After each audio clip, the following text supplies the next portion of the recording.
Ganito kami sa umaga, oh. Basta nagising na yan, hindi pwedeng hindi ako magising. Tingnan niyo yung ano niya, nasa dibdib ko. Kahit tanggalin ko yan, ibabalik pa rin niya yan. Nakatingin din siya. Ano na, wala na kayong cat food kahapon, pakawawa naman.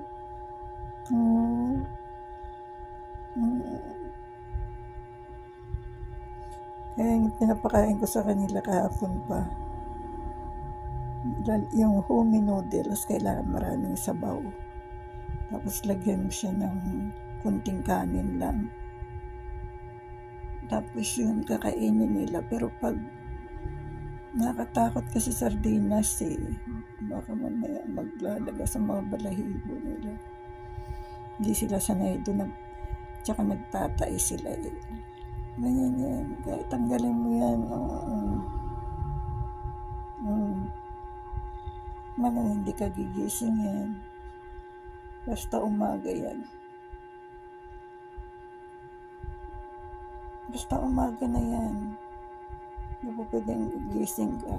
Hindi ka gigising pag nagugutom yan. Gigisingin ka talaga niya. Nakatingin ka sa pinto, may tao. Nakahiga pa kami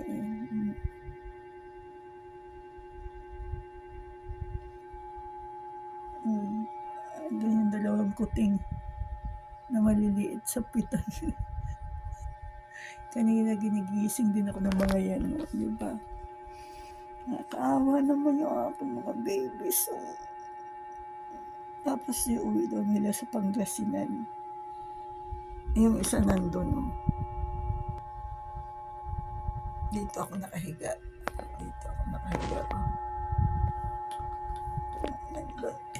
Minsan, higit dyan sa'yo. Ayun pa yung isang kuting na mali. Yung isa hindi pa bumababa Yung isa nasa galaan na. Brody, baby ni Lola. Itong na yan. Sleep na muna. Sleep na muna ulit. Rina.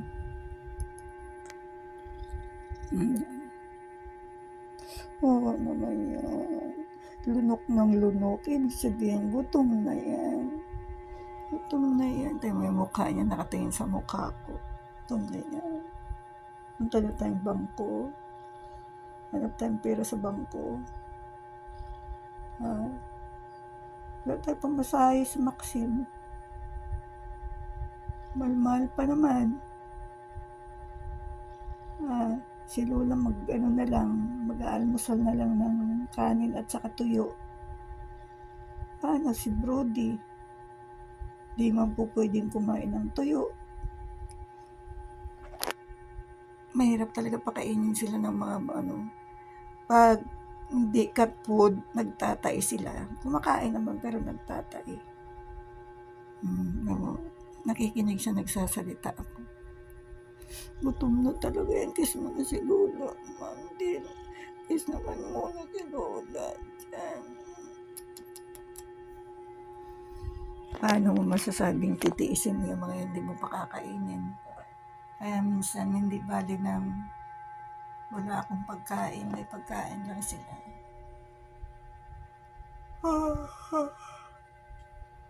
Bigyan ko kayo ng isang sako masarap na cat food. Wala kang pera si Lola. Puro kami ngayon, wala kaming pera, Kawawa naman aking mga babies. Diyos ko po. Kawawa naman, lalo na ito. Tapos uwi ka nila daw sa Pangasinan. Dito ka na lang sa akin, di ba? O doon, pagala-gala ka lang.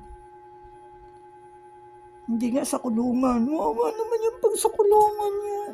Dito na lang ang kay Lola. Punta tayo sa kabilang bahay. Sige naman, matulog pa ako, naantok pa ako Mamaya na tayo mag-usap 'no?